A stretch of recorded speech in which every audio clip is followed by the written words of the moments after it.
Hey, welcome to Aussie Online Growing on Shopify. This is episode 115, and it's called something like Build That Bridge or Focus on Finishing, Not on Starting, something like that. I'm not sure what I'm going to call it yet.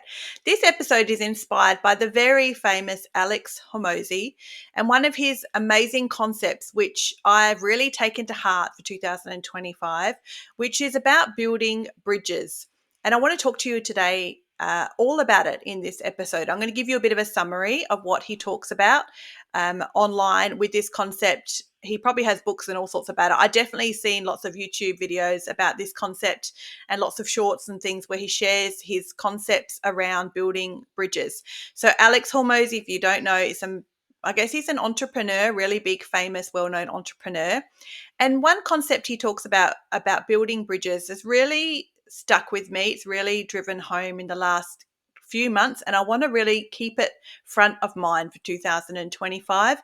And I hope maybe this encourages you as well to consider this concept in your own business, in growing your own e-commerce store, and maybe help you feel like this gives you more focus for this year and it helps block out distractions. If you feel like you get distracted with shiny object syndrome and different things that capture your attention, that you feel like you have to pursue this or you have to pursue that, then maybe this episode and this concept, if you haven't heard of it before, will help you feel like you can tap into some better focus for this year for growing your small online business as well.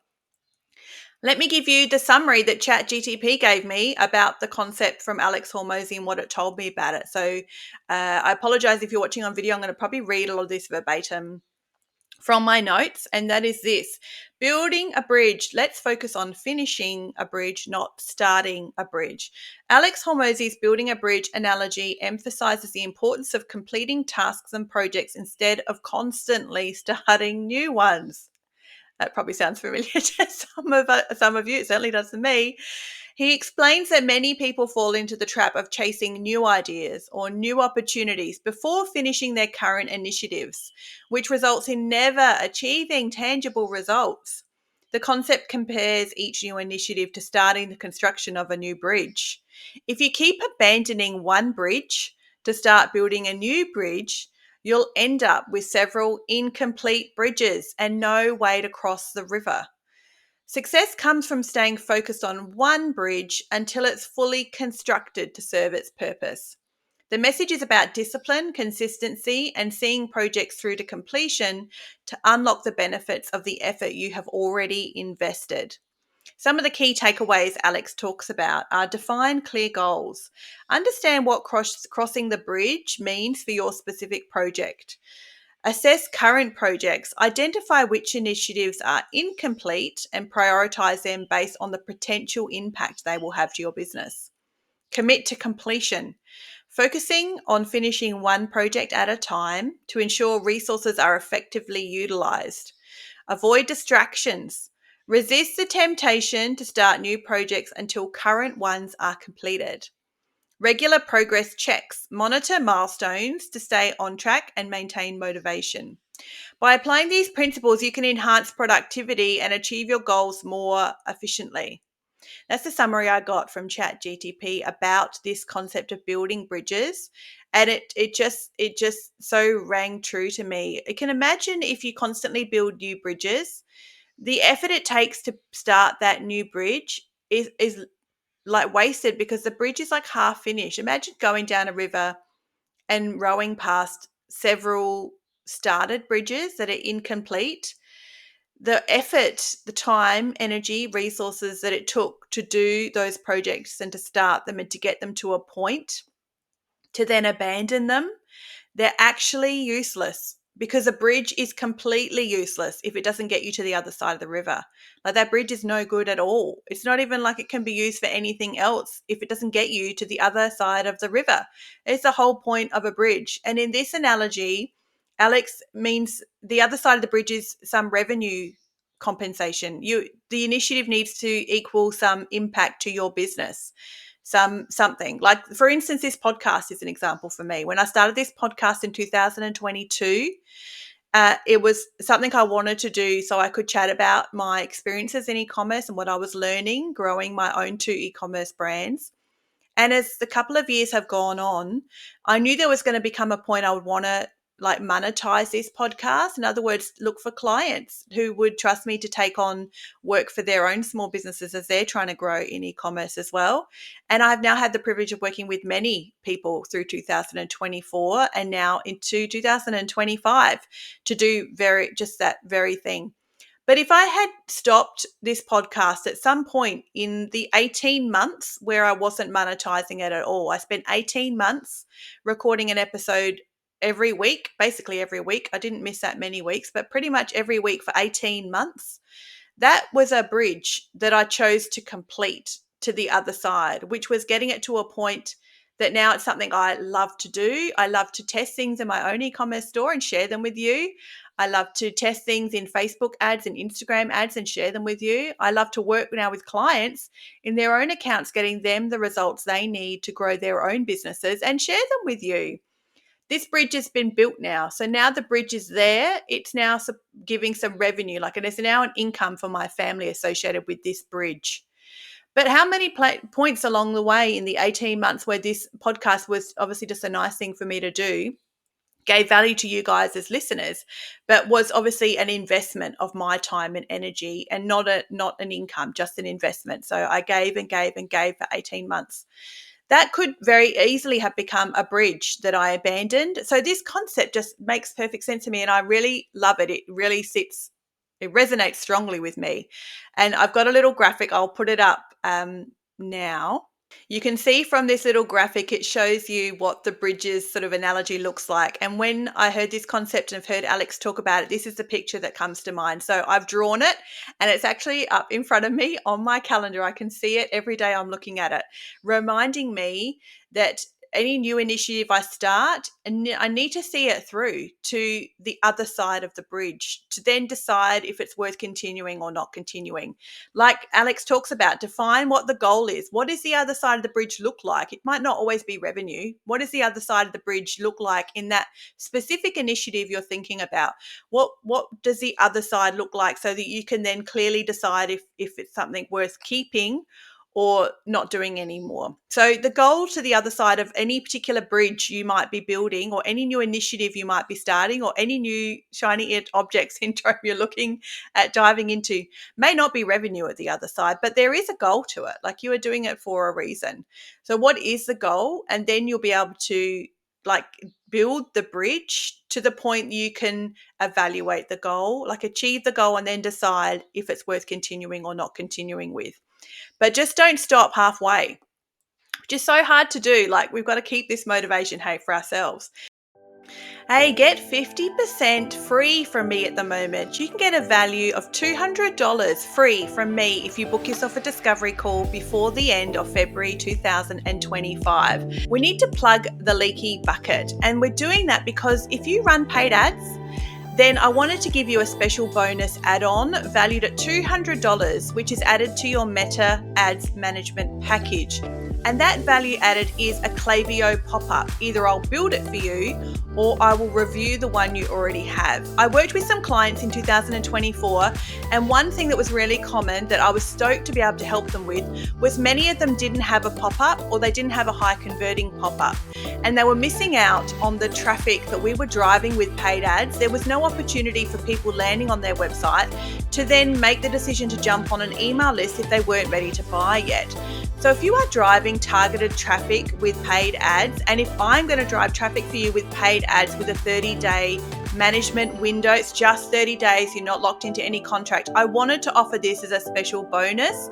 Then I want to give you this offer as a special bonus for free that's worth $200 on top of your Meta Ads Management package. And that's a Klaviyo pop-up. I want to work on your pop-up or build one for you from scratch if you haven't got one.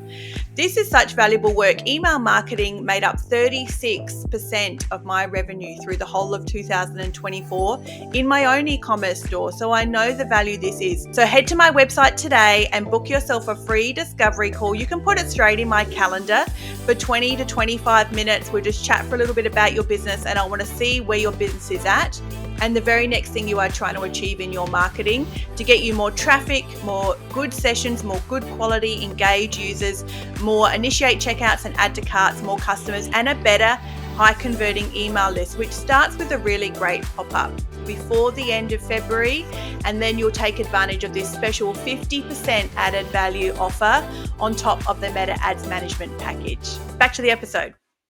So let me give you an example. I talked about my podcast a bit. I've got a couple of other examples here, which is email marketing. Oh my goodness. I don't know if I've ever had an episode where I haven't talked about email marketing. It honestly, it must come up every episode. I'm so passionate about email marketing and Facebook ads. They're the two sort of areas I feel most confident in my expertise in offering to other small businesses. So I guess I do talk about these things a lot. Email marketing. Do you know you just need a certain percentage of buyers to equal some revenue from your emails and the efforts you put into emails? And it's a mathematical equation. And some of us don't like to hear that because we can get so caught up in the emotions of it. Like, it's like when you put effort into a social media post and it goes nowhere. You feel like personally offended. That was a waste of time. People hate me. No one wants to hear from me. And we can sometimes feel a bit the same with sending an email to our list, to our engaged segment, or to however you do your email marketing. Please do email marketing if you're not, FYI. That's a whole other side note. But I talk about that enough, I think. But it is a mathematical equation to solve. In other words, do you just have enough good leads on your list to expect some revenue outcome from emailing them? If you have a list of 1,000 people, but you haven't sent them an email in 6 months, and you send them an email and you can't believe nobody bought anything, that is no reflection on the quality of your email or you as a person or you as a business owner, like zero. It is simply a mathematical thing. It's simply that these people haven't heard from you in such a long time. Lots of your emails probably went to spam. Lots of them even forgot they'd signed up to you and probably unsubscribed from that email.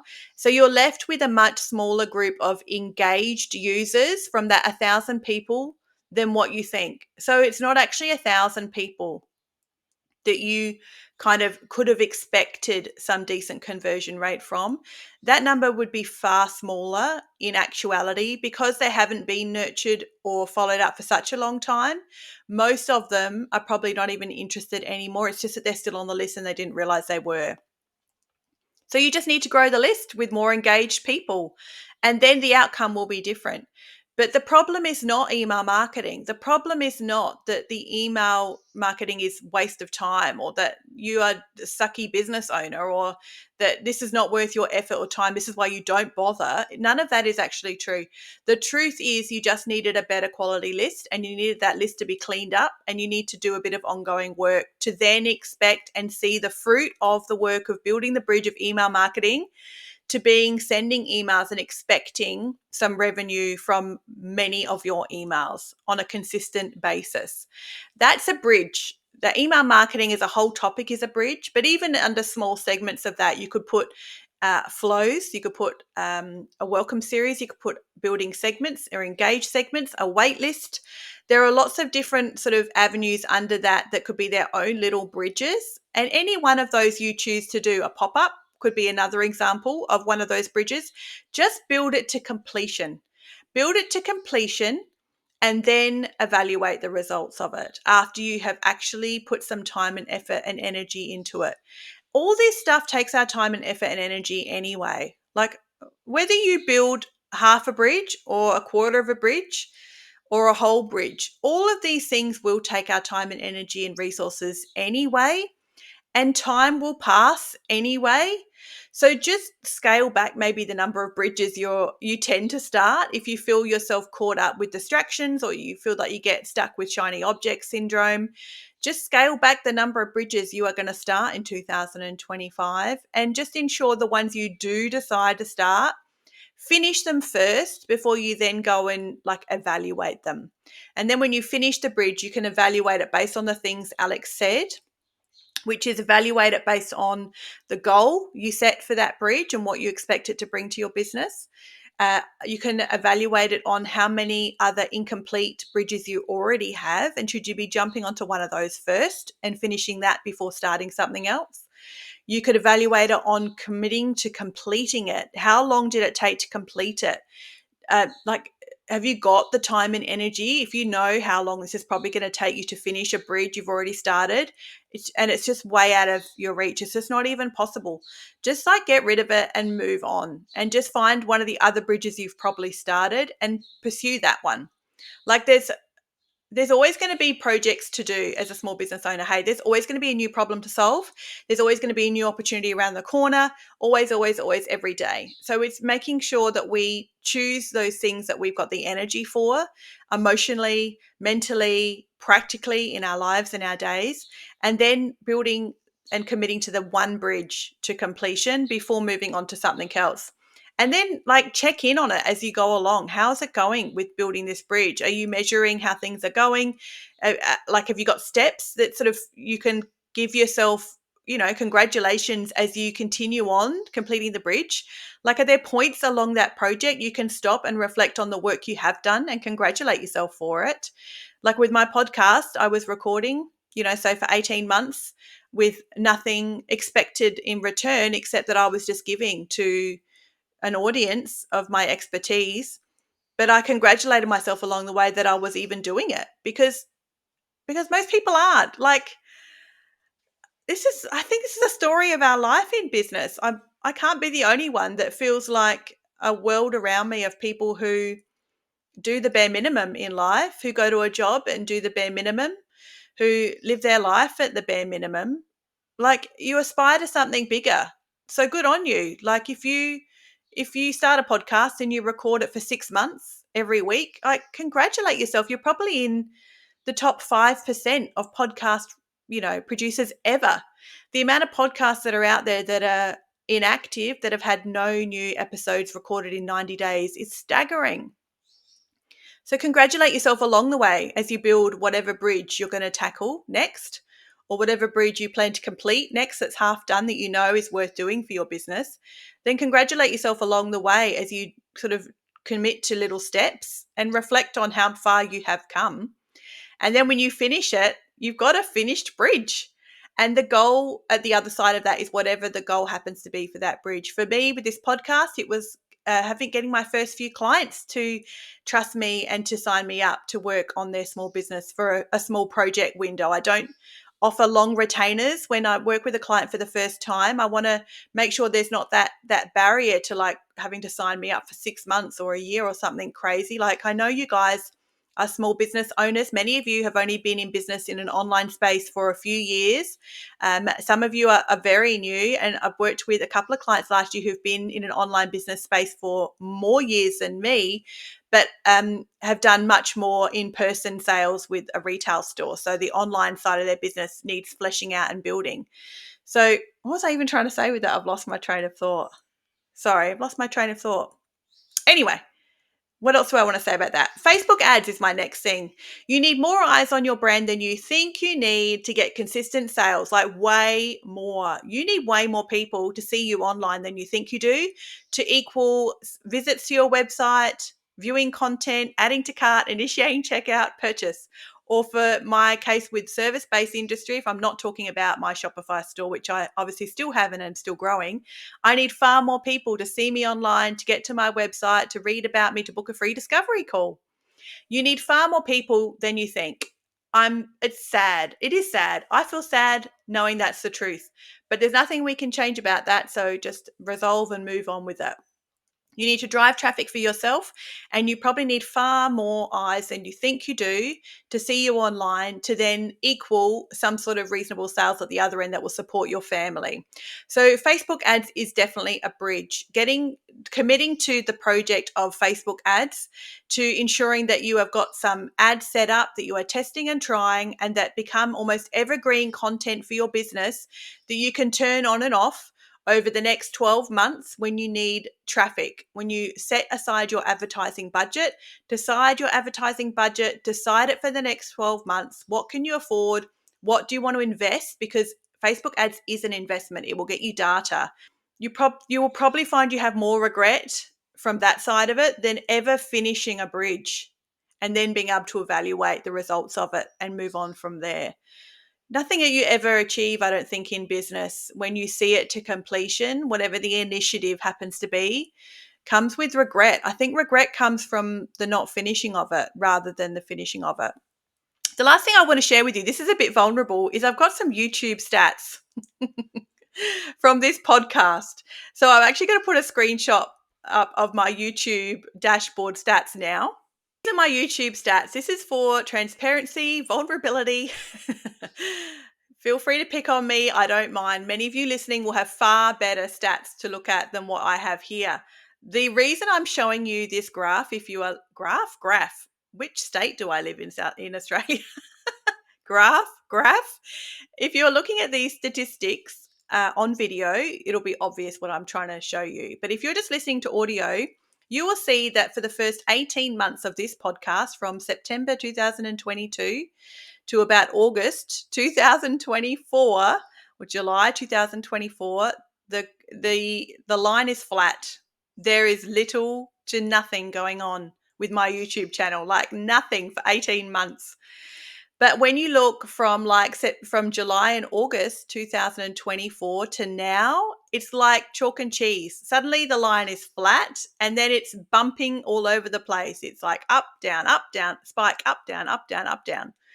Way more interaction, way more engagement, way more viewers, subscribers, listeners in the last 6 months. So that's why I wanted to show this to you. This is a bridge and this is a YouTube bridge, because I know I don't know anyone who started a YouTube channel who stuck with it that regretted it.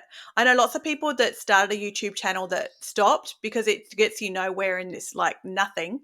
You're talking to an empty void.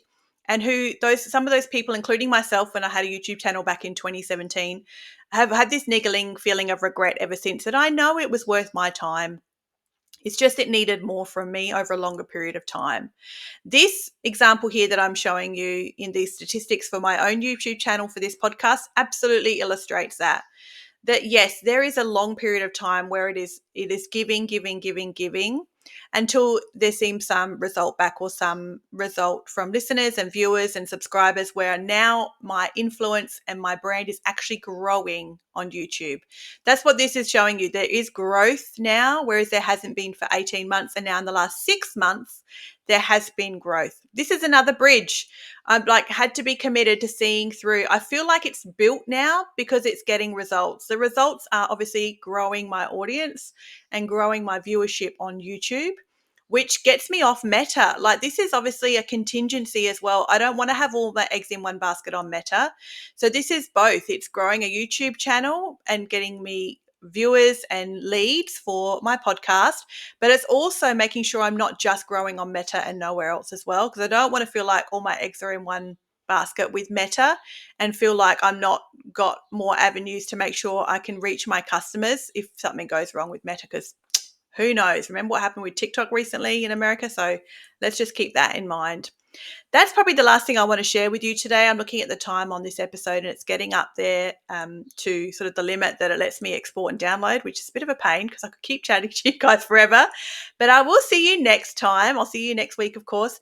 As always, in e-commerce and growing an online business, hey, keep learning.